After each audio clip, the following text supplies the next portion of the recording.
Hi, we're in Chateau here with Matt Rind. Matt, nice to meet you. Good to meet you. Is So, it Matt? Matt, I'm also Matt. Okay. Well, for the purposes of this interview, I'm not All going to right. be Matt. There's too many Matts. I'm Okay. going to be Gary. Gary. Gary. All right. Good to meet you, Gary. Thank you. Good to meet you, Matt. What a fine name it is. It is. Yeah. It is.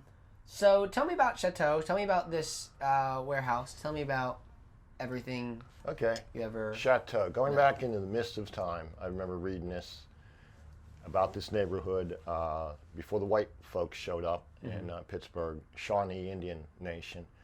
And they didn't have much agricultural land around here because, as you know, Pittsburgh is all up and down hills, except this Chateau neighborhood before they built locks and dams up all the rivers. It was a floodplain. Thus, the soil was real good here. And most of this neighborhood of Chateau was Shawnee Indian farms, basically. Corn, squash, that kind of thing. Yeah. Of course, it's all warehouses mostly now. Yeah. Yeah. So different kind of plants. Yeah. Yeah. Yeah. And this, the warehouse behind us here, R.J. Casey, excuse me, Industrial Park, it's been here about 120 years, since the 1880s. There used to be a large industrial concern in here, Aldous Chalmers, who manufactured heavy-duty electrical equipment. A number of people have died in this place. In fact, the landlord was joking with us about a month ago. He said there's an uptick in different tenants, independently of each other, reporting noises at night, that kind of thing. Yeah. I'm not superstitious at all, but Neither am I. there was one night when we were getting our bike shop in order. I was upstairs around 10, 11 at night, painting some walls, and there was a lot of walking up and down the corridor. I didn't check. I just figured it was a security guard. When I left, my car was here. His car was here. So I mentioned to Craig, the boss, the next day. I said the security guard must get a lot of exercise. And Craig said, "What do you mean?" And I said, "Well, he was, walking the halls, the second floor last night." And Craig said he doesn't leave his office. He has closed circuit TV. So that's, And we also had the matter of it's a bike shop, and when we moved in, there was a tricycle upstairs in one space we have up there. Used to be an artist studio, Lorraine Wigman. She was a sculptor and a painter, and apparently it was her tricycle, and the same sort of, whatever voodoo was going on. Craig again, one morning, he said, I thought we talked about not leaving bikes out in the aisles because it's sort of a safety thing. And I said, what are you talking about? And he said that someone keeps moving the tricycle. And I said, well, it's not me, and it wasn't him. And it could be a very simple, innocent explanation, as in a little kid jumps on it during the day, visiting, and moves it around. But I ran that by Craig, and he said, yeah, but we have 25 tricycles, and that's the only one that moves. So I just thought I'd throw it out there. No, that's a creepy thing. Tricycles are one of the creepier things. Like, they can easily go from being a playful kid's toy and then go to being very creepy. Well, think of the Shiny. The way they used the big wheels in there. And that kind of, was it that kind of tricycle? Was it like a red, kid's trike? It was red. Oh. Metal, not like a big wheel. That's what I'm thinking. Like a metal, like the metal kind. And it looked appropriately creepy. It was kind of rusty, had spider webs on it and such. But yeah, I'd be really creeped out.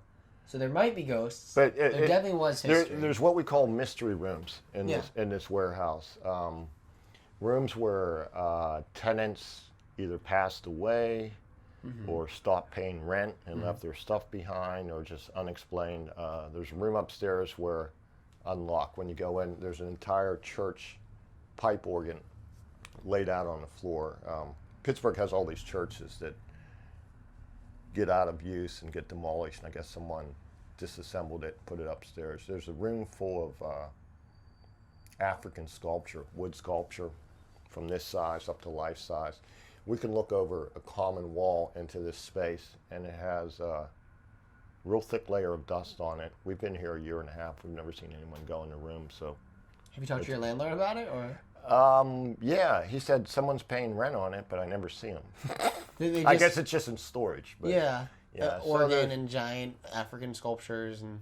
Yeah, maybe like a collector or something. Yeah. But, yeah, a whole variety of tenants in there. There's stained glass people, a couple printing presses. A guy just moved in who's doing pottery. You just met Tim Kelly there, who does art of various sorts. But I mean, those are things you don't find nowadays. Even like there's very few people who do stained glass anymore.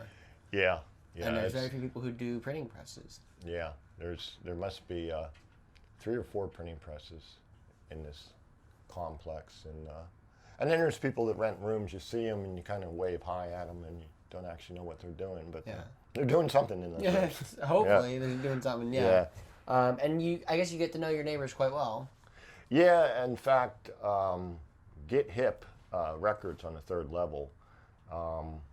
When Greg, the owner, is in the mood, he doesn't do it every year, but most years he does a Christmas party here, and most of the other tenants that know him come by for that. Last time he had one, there must have been 300 to 400 people here.